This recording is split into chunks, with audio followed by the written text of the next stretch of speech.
Bueno, aquí estamos en este último bloque de 8, 9, 10 y vamos a compartir este bloque con la compañera y amiga Beatriz Bathory. Beatriz, gracias por estar aquí en 8, 9, 10 una vez más. Muchas gracias a vos. Y Beatriz Bathory es licenciada en Educación, Ciencia de la Educación y Historia. Aparte de una gran militante política, dirigente política, y bueno, y vamos a tener un poco la visión de la dirigente política de esta etapa que está viviendo de desintegración, tanto de país, de política, de dirigentes. Hay como una crisis. ¿Cómo ves esta crisis que está viviendo la Argentina? Yo con mucha alegría, porque una de las cosas que me estaba pasando fue la misma sensación que me pasó cuando estaba terminando el proceso militar. Que parecía que no pasaba nada. Había pasado Malvinas, había pasado todo ese hecho tan fantástico y no veíamos ni a la dirigencia política, ni yo como mujer decía, ¿qué pasa con los hombres de mi patria? Que no se veían en la calle expresiones políticas contra el deterioro, contra la humillación popular, por la reivindicación de los soldados de Malvinas, hasta que apareció Saúl. Yo que vivía en 3 de febrero... ¿Qué Saúl Menem? No, Saúl Loubaldí. No me voy a olvidar nunca el día que fuimos todos a San Cayetano con Saúl, que fue el comienzo de la expresión popular de aquellos tiempos, convocada desde una dirigencia comprometida realmente con los trabajadores y sus necesidades. Hoy lo que a mí me estaba pasando es que más allá de estar dentro de la política, dentro del sector de la oposición, pertenecer al movimiento de la Reconquista peronista, ser una compañera comprometida con la defensa de la vida, con los derechos de los trabajadores y con muchas otras cosas, realmente era como una anomia, como una asfixia que aparece socialmente cuando la expresión es amorfa, no es clara, por más que se vaya expresando en la calle. Y que uno reciba desde quien es el adversario, desde quien es el presunto enemigo, y que uno reciba todas las chanzas que se pueden suponer. Y los mismos que golpean las cacerolas son los mismos que antes lo hicieron con las tarjetas de crédito, ¿no? Y no es así. Eso ya fue. Eso fue en el 2001. Esta etapa es diferente. La gente está luchando para recuperar el gobierno que eligió, que no es el que está. A lo mejor las personas nominalmente con nombre y apellido son las que fueron votadas, pero no fueron votadas para esta situación en la que está nuestra patria. Realmente esta es una cosa que tenemos que poner muy en claro, que más allá de lo legal de una elección que convalida a los dirigentes, la ilegitimidad se va profundizando a través de que los dirigentes no cumplen, en primer lugar, con los derechos estatuidos, o sea, con la Constitución Nacional. En segundo lugar, con que vulneran los derechos adquiridos por la clase trabajadora.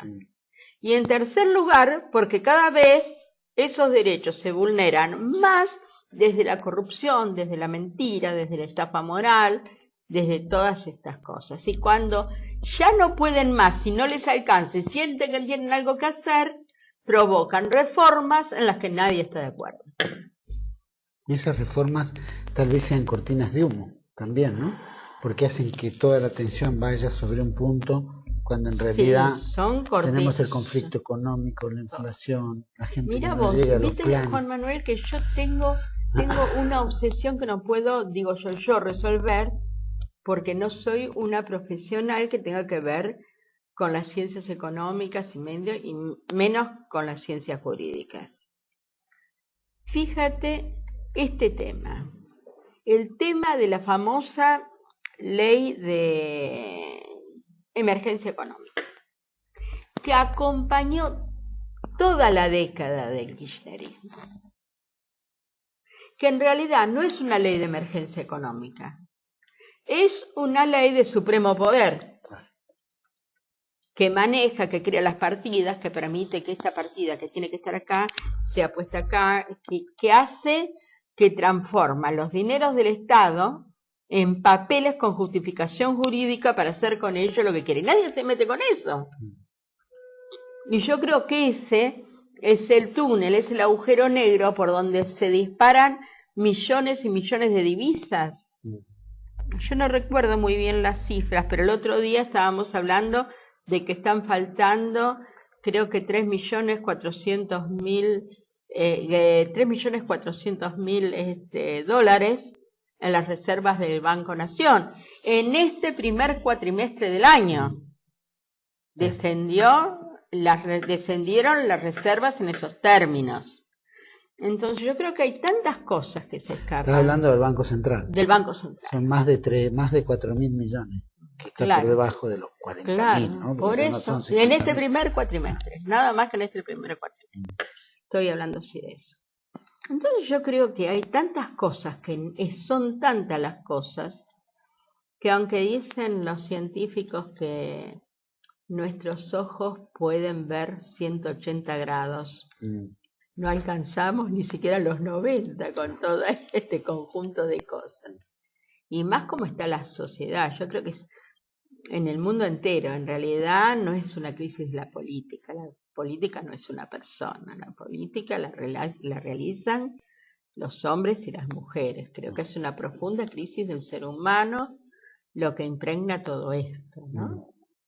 Hemos llegado a un punto de estancamiento. Creo que, por supuesto, que como bien lo dijiste, no es un tema solamente en la Argentina, está pasando en el mundo, ¿no? Está pasando. Es la crisis que están generando los grandes financistas, son las burbujas, son esta invención de dinero electrónico y digamos, trabajos de bancos, ¿no es cierto? Toda esta y la celeridad de la donde información. nadie se sabe quién lo maneja, ni quién está, ni cuál es el poder, ni cómo se está gestando todo Juan Manuel, ¿qué pasó con los inundados?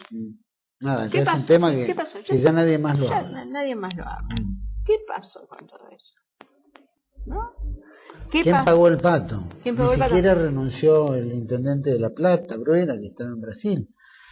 Ni siquiera el gobernador tuvo... A ver, ni siquiera se hizo una colecta para ayudar a la gente. Vamos a decir esto.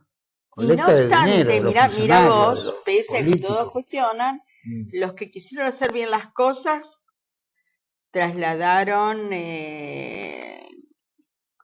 alimentos no perecederos, cosas reunidas a las iglesias, porque aún hoy no hay en quién confiar para repartir lo que se junte solidariamente. Claro. Sí que eso es gravísimo. O lo que hay se adueñan como si fuera una campaña política, el caso de la Cámpora, ¿no? Y fíjate que antes, nosotros cuando había algún hecho, la gente protestaba porque de repente se encontraba con que tal dirigente o tal intendente tenía acumulados en un galpón colchones, alimentos, sin haberlos repartido. Hoy no había nada en los galpones guardados para la gente.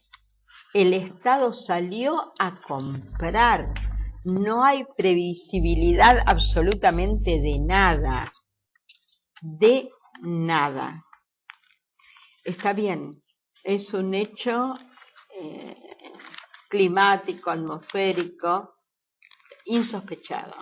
Pero igual, tendría que estar preparado. No había nada. La emergencia y la prevención no son parte de la cultura de nuestro pueblo hoy. ¿Cómo puede haber prevención en un gobierno que niega, por ejemplo, la hipótesis de conflicto? Una hipótesis de conflicto, tanto sea en el campo de defensa de un país, como cualquier acción o desastre natural, que puede escapar, ¿no? ¿Qué hipótesis tienen? Pues, más allá de que no exista, más allá de que sea un desastre, pero qué organización civil, que se desmantelaron las organizaciones estas que se encargaban, guardia civil o no sé cómo se le llamaba, donde ayudaba en determinadas ocasiones. El tema de bomberos voluntarios, que habrán hecho lo posible, pero que no es suficiente. Entonces estaban las Fuerzas Armadas, ¿no es cierto? Hablamos de la Marina, cómo la Marina no estuvo presente, que es la que tiene botes, mandaron a la Gendarmería, al Ejército. ¿Dónde está galpones donde se guardaba o se preservaba determinados alimentos para las circunstancias? Es decir, todos esos elementos que son los que dan dádivas es lo que no se está guardando o almacenando para casos de esta naturaleza. Entonces, se vive con la pobreza diaria, donde todo lo que tendría que estar resguardado para un momento de emergencia se está distribuyendo en forma partidaria, de dádiva, ¿no? Juegan con la pobreza. Yo creo hay una gran maldad. Hay una gran maldad. Esto tiene que ver con un proceso de destrucción del ser humano, ¿no? Desde el lugar que nosotros lo entendemos, y tiene que ver con la ausencia de la política. Yo voy a remitirme a Perón, a Aristóteles. La cultura es la expresión más alta de la política, y viceversa, y la política es la expresión más alta de la cultura. Y evidentemente en el gobierno no hay cultura política, ni la política es la más alta expresión de la cultura. Es la antipolítica, la anticultura, porque tiene que ver con la desnaturalización de todo nuestro proceso de familia, de institucional, de lo que es la justicia ahora, de todo. No queda, ya no puedo ni enumerar, porque no queda nada fuera de la perspectiva del aniquilamiento. Yo ya no digo ni siquiera destrucción, es aniquilar. Acá no puede quedar ni un solo espacio desde donde la planta vuelva a reverdecer, ¿no? Bueno, por supuesto que la decadencia viene desde el estrato más importante del gobierno, ¿no es cierto? Donde ya vemos que todo lo contrario a la ética es lo que se aplica, todo lo contrario a la verdad es lo que se aplica, todo lo contrario a la justicia es lo que se aplica. Es decir, en todos los órdenes es todo lo diabólico, es como que va a un grado máximo de no solo corrupción, sino desintegración de los valores. Y lo vemos a diario, por ejemplo, con un solo hecho. El Santo Padre le entrega una carta a la Presidenta de la Nación hablando de concordia, hablando de paz, hablando de unidad, que tiene que haber diálogo. Y el saludo al pueblo argentino. Es decir, una carta de esa naturaleza debe ser pública. Debe ser pública porque está destinada al Santo Padre, más allá de que la Presidenta es la que lo recibe, va destinada al pueblo argentino. Sido ella es la representante del pueblo argentino. Y esa carta nunca se publicó. Nunca se publicó. Seguramente la van a publicar en algún momento cuando ya no ni les sirva. Pero no la publicaron. Quiere decir que le ocultan hasta algo tan benévolo, que es la palabra del Santo Padre, la archivan en un ¿no es cierto?, en un cajón, y de esto no se habla. Después, todo lo contrapuesto, por supuesto el daño que eso implica, porque desprestigia a ellos frente a todo lo que están haciendo. O sea que lo que el Santo Padre simplemente está desempolvando las palabras de acciones concretas que este gobierno está violando. Tenemos otro de los ejemplos de, por ejemplo, Cristina Kirchner viaja, por supuesto en el momento del caso Lazo, viaja a Venezuela a la asunción de Maduro. Entre todas las cuestiones que fue a hacer allá, que en realidad nadie entiende, más allá de la visita a Maduro y tratar de justificar que no hubo choreo en las elecciones, se dedica a tuitear, porque parece que descubrió el tuiteo de internet. Y entonces, ahora, en vez de hablar directamente, tuitea. ¿Puedo sacar una conclusión de eso? Yo creo que una persona que tiene tanto tiempo para hacer eso, ¿para tuitear? Sí. Es porque está muy sola. Sí, no está tiene. En la cumbre del poder, sola. ¿No? Nosotros no tuteamos con ella, nosotros la puteamos a ella. Pero bueno, en esto dice Cristina en uno de sus tuiteos, ¿no es cierto? Uno de los peores aspectos de la condición humana es querer destruir al otro. Entonces uno dice, suena muy bien esto. Pero esta es la política que ellos aplicaron desde que actuaron en política. Esta es la metodología que tienen ellos de hace Sí. 30 años. ¿Y qué es lo que están aprendiendo ahora? Que no van a poder. Claro, pero por supuesto que no van a poder. Pero lo que voy es, transmite lo que ellos hacen. ¿Viste como el ladrón cuando dice, tiene desconfianza en prestarte plata a vos o darte plata o poner plata? Porque como él es ladrón, cree que vos también sos ladrón. Bueno, todas las frases, todas las desconfianzas, todos los maniqueos que tiene la política, es porque ellos lo hacen. Entonces, como ellos lo hacen, te culpan a vos de hacerlo. Cuando en realidad son ellos los que están ejecutando porque tienen el poder de hacerlo. Entonces, lo que quiero decir es, la maldad, la maldad, lo diabólico ha llegado a tal grado, que lo único que va a llegar a un punto es a la única expresión que va a salir del hombre, que es la violencia, porque las palabras no llegan, porque no hay rédito en las palabras, y más allá de que el cristianismo nos enseña a poner la otra mejilla, hay un punto donde no puede poner la mejilla. Y capaz que son ellos que tiran la piola para que esto sea así, porque yo creo, están muy enfermos. Aparte de ladrones y todo lo que dan, pero están muy enfermos de la cabeza. yo no creo que estén tan enfermos. Vos sabés que yo, esas teorías de la enfermedad, de No, pero esto, no para tenerles lástima. No. La enfermedad pasa yo por la creo que maldad. creo que son unos reverendos hijos de su madre, todos. Sí, Y cuando digo esto, lo digo para no hacer una larga evaluación intelectual de por qué son malos, ¿no? Pero a mí me parece que decimos que están enfermos o que están locos o con que esto, que lo otro, porque nos negamos a aceptar que nos está pasando esto, que esto es lo que hemos puesto en el gobierno, que este modo de hacer, de actuar y de pensar, mirá qué pasó, como si dicen ustedes, la década del 90, pasó el proceso, pasó el gobierno de la Alianza, pasó el 2001, pasó todo esto.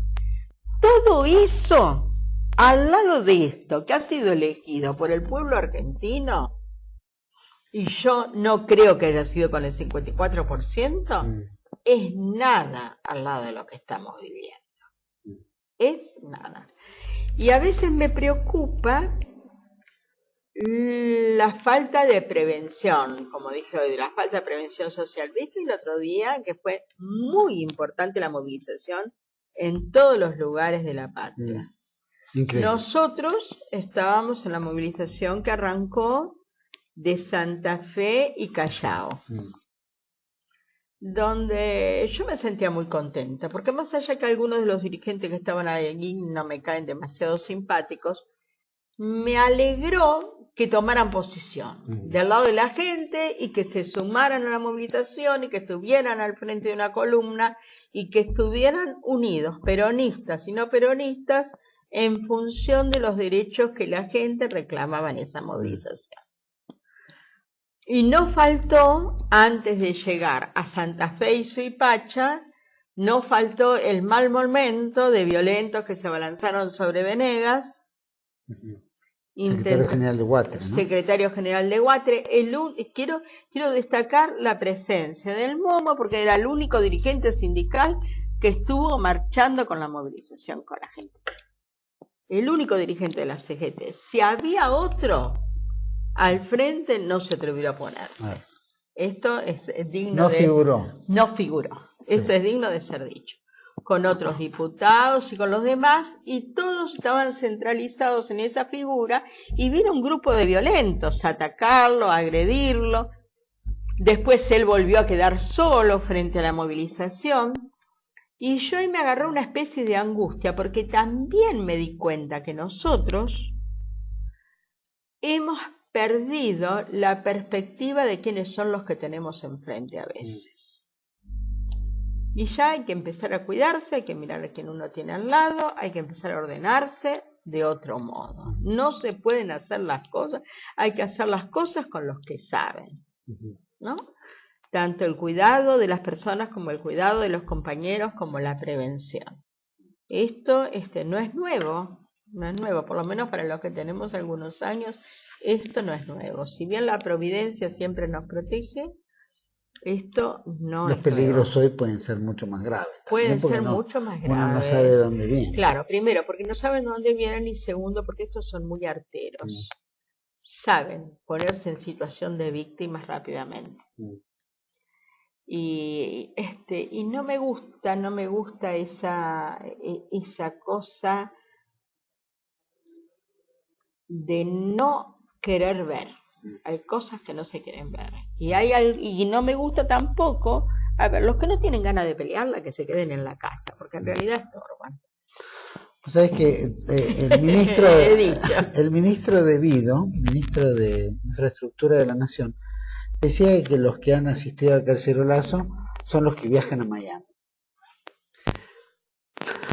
Por supuesto que este señor es para ir y molerlo a patadas, ¿no? Por imbécil. Pero lo gracioso... Mira que un ministro crea que todos podemos viajar a Miami. Por empezar. La mayoría, por ser barrio norte, etcétera, se ve que no sondeó la cantidad de gente que había, de qué barrios y variedad de barrios, el conurbano bonaerense, gente muy pobre. Y el interior. Y gente del interior, muy pobre, y aparte todo lo que se dio a lo largo y ancho del país, y en otras ciudades del mundo. Sin embargo, dice esto de Miami, cuando en realidad ellos son los que subvencionan a los ricos en los viajes afuera porque tienen un dólar barato. O sea, es tan incongruente en la postura de cada uno de estos que la verdad que irrita. Pero lo que más irritante... Yo pediría una auditoría de quienes viajan en aerolíneas gratis. Pero por supuesto, habría que ver, ¿no? Todos los lugares que dan pérdida, que particularmente... ¿Cuánto la Cámpora? El microescolar de la Cámpora es aerolínea. Sí, tal cual. Pero lo increíble en todo esto es que esta es la única crítica que hizo un funcionario público del gobierno. Y después el resto es silencio de radio, es decir, nadie vio nada, nadie lo analiza. Y la negación que tiene el presidente de la Nación es también apabullante. Por eso digo, tuiteaba y ni siquiera daba un mensaje a los millones de argentinos que salieron a la calle. Millones que salieron, ¿cuántos millones no salieron? Pero que piensan lo mismo. Yo creo que lo peor que nos pasa es eso, que no estamos escuchando vamos a hablar en términos del gobierno. Ellos no tienen militantes, no tienen gente que los sigue, tienen clientes que les legitiman o no su negocio desde la estafa del Estado. Ni siquiera como comerciantes, ni siquiera como ladrones, ni siquiera como estafadores, escuchan a aquellos que de algún modo lo sostienen en el poder. Esto es lo que está pasando. Ni siquiera desde ese lugar.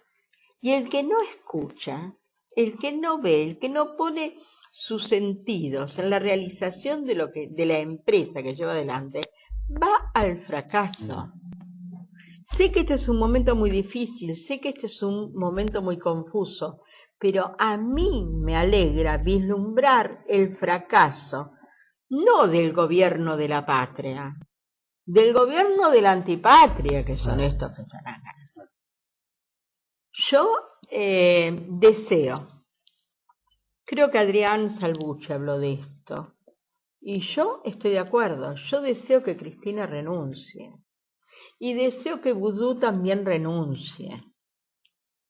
Y deseo que asuma quien constitucionalmente corresponde, que llame a elecciones presidenciales adelantadas. No me puedo imaginar 2 años más con esta pesadilla.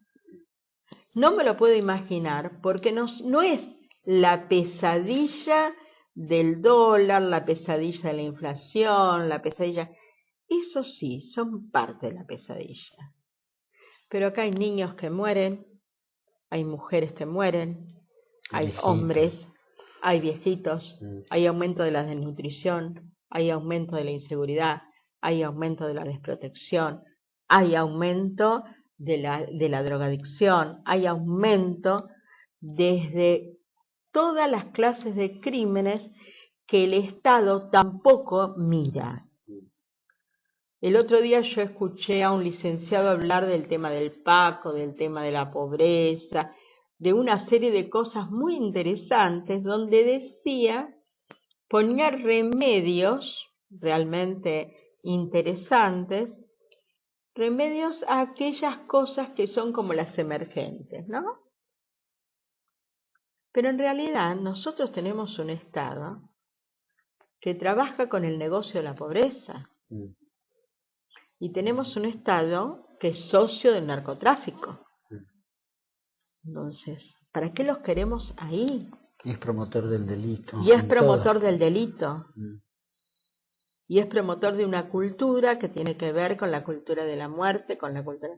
Cuando nosotros estamos proponiendo la legalización de la droga, cuando estamos proponiendo el tema del aborto, cuando estamos proponiendo todo esto, estamos proponiendo una cultura de muerte. De degradación, desintegración. Y le tienen tanto pánico al verdadero peronismo que trabajaron muy bien, muy astutamente esta cosa de la diversidad cultural en la acumulación de votos.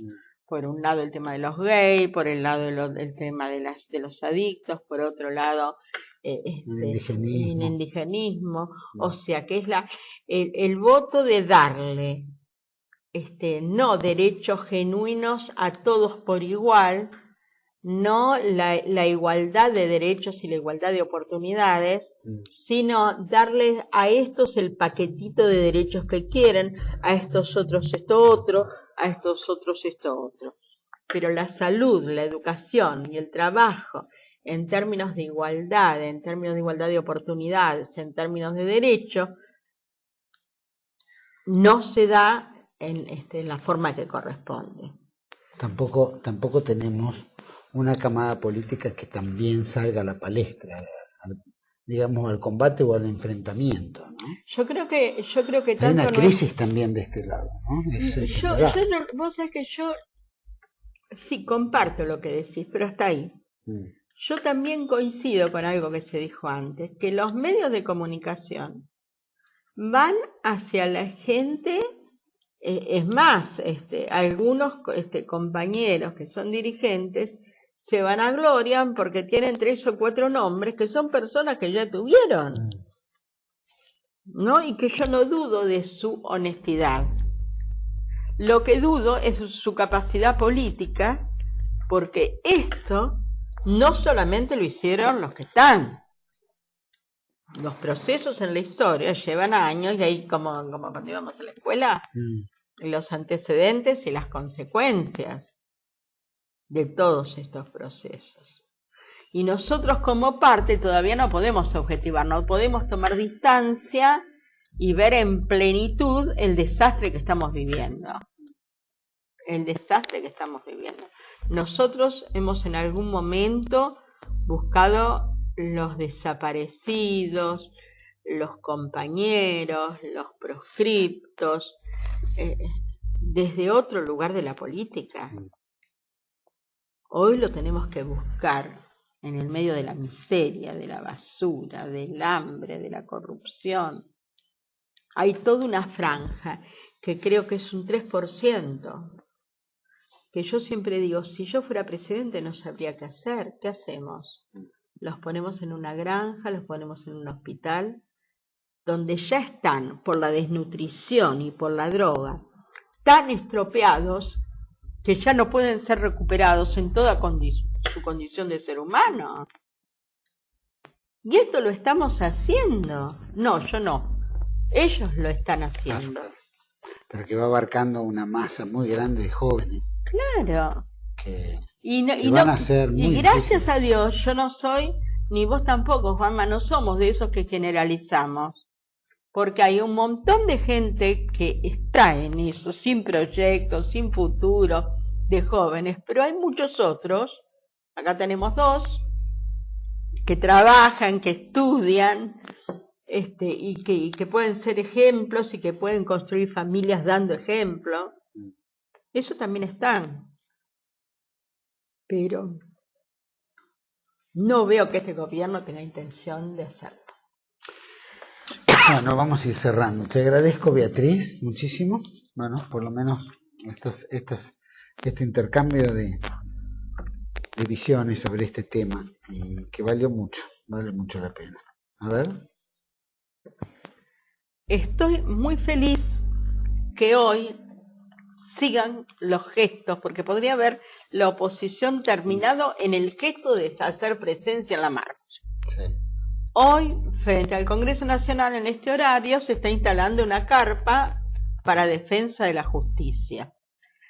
Y me parece muy interesante lo que hoy dijo Gabriel Lavaqué acerca de que no es que estamos defendiendo la justicia que está. Estamos tratando de que no se empeore, y nosotros sabemos qué cosas hay que modificar de la justicia. Pero para poder hacerlo hay que hacerlo desde un estado de justicia, y más allá yo quiero transmitirle a los que nos están mirando, yo quiero transmitirle que más allá de los resultados de la votación, en esta oportunidad yo también tengo confianza en la Suprema Corte. Tengo confianza en la perspectiva de que estas personas van a saber entender el momento que vive la patria con referencia a las medidas cautelares, qué puede pasar con los jubilados, como... A ver, y pido a la gente que escuche, más allá de quienes sean, que traten de interiorizarse, que traten de saber de política. La política es bella, no es mala, la gente la hace mala, y la hace mala gracias a que hay mucha gente que ignora qué es lo que pasa. Nada más. Muchísimas gracias, Beatriz. Bueno, y a todos ustedes les agradezco por haber acompañado. Una simple reflexión final, lo tuvimos a Vicente Massot, que fue muy interesante desde el punto de vista, ¿no es cierto?, de cómo se van dando estas cuestiones, su visión del tema. Y aparte, particularmente, que podemos descansar, por lo menos un poquito más tranquilo, como lo decía Beatriz también, en la justicia superior. La justicia superior, dentro de lo que es el sistema judicial, por lo menos la Corte. Podrá haber encontronazos, y creo que la Corte va a tener que salir a la palestra, ya no tanto con un recorte puntual exacto de lo que tiene que ser la justicia en sí, sino porque también la justicia es política. La justicia es política. Entonces, los jueces se adaptan también a ciertas estructuras políticas que tengan que ocurrir porque la sociedad la reclama, que son de las mayorías. Eso por un lado. Y creo que es lo que vale. Mañana en el Congreso se va a gestar un gran abrazo. Hoy está la carpa, mañana va a haber una gran movilización a las 20 horas, 19 horas más o menos, y justicia y la república, por supuesto. Si no hay justicia no hay república, tal cual.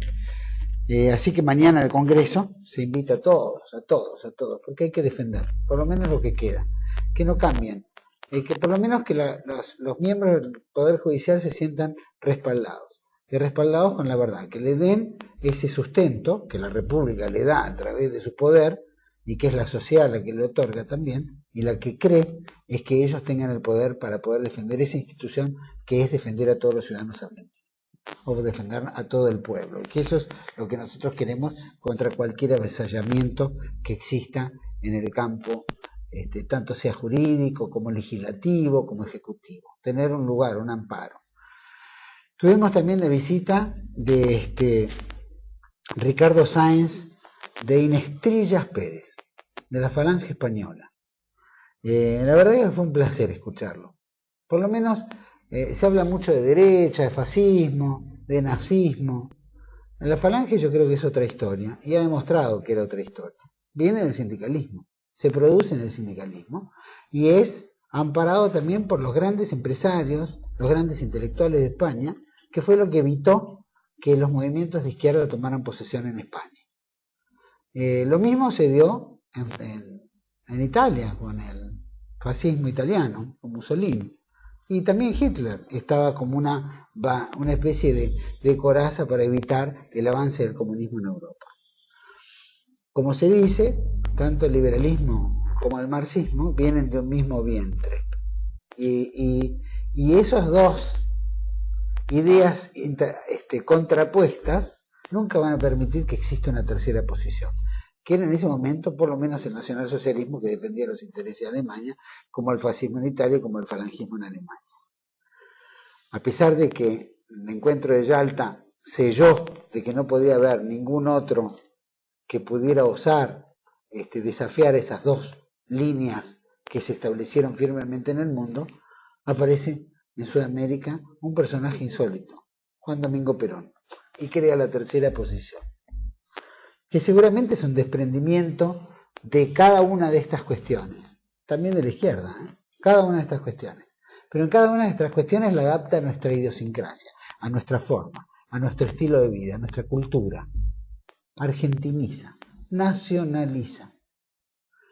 Y eso es lo que le da el carácter, de poder haber transformado el país y entrar en una horma, en una dinámica de restablecer la gran industria, de creer en nosotros mismos, de creer en el Estado, de creer en los funcionarios, de creer en que podíamos reconstruir una patria con toda la solvencia de su defensa, con toda la solvencia educativa y cultural y con toda la defensa de lo que hacen a sus instituciones. Y eso lo formó, como lo formaron otros presidentes argentinos, pero que a él le tocó darle el carácter, un sello muy particular que no le dieron otros. Eso es lo que nos enseñó este chico cuando hablaba de la falange. Y el hecho de que un falangista viniera a la Argentina y viera banderas argentinas a través de una presidenta que hablaba tanto de patria, de nación, de pueblo, las banderas argentinas flameando por todos lados, la primera vez la escuchó, se quedó impresionado, la segunda vez la escuchó y la tercera ya le pareció una demagoga, una infradotada, porque todo lo que decía no era lo que hacía. Y era el famoso apotegma del peronismo que dice, mejor que decir es hacer, mejor que prometer es realizar. Pero un falangista que 3 veces fue a la playa a escucharle a esta señora, en la tercera vez se dio cuenta que el apotegma que tenía el kirchnerismo era mejor que hacer es decir y mejor que realizar es prometer. Y con eso generó la gran pobreza y con eso se generó todo el gran engaño y la mentira y la corrupción y el robo, y no hay duda que son una manga de delincuentes y que estoy seguro van a ir todos presos. Pero eso es lo que hemos hablado en estos programas porque diseminamos eso.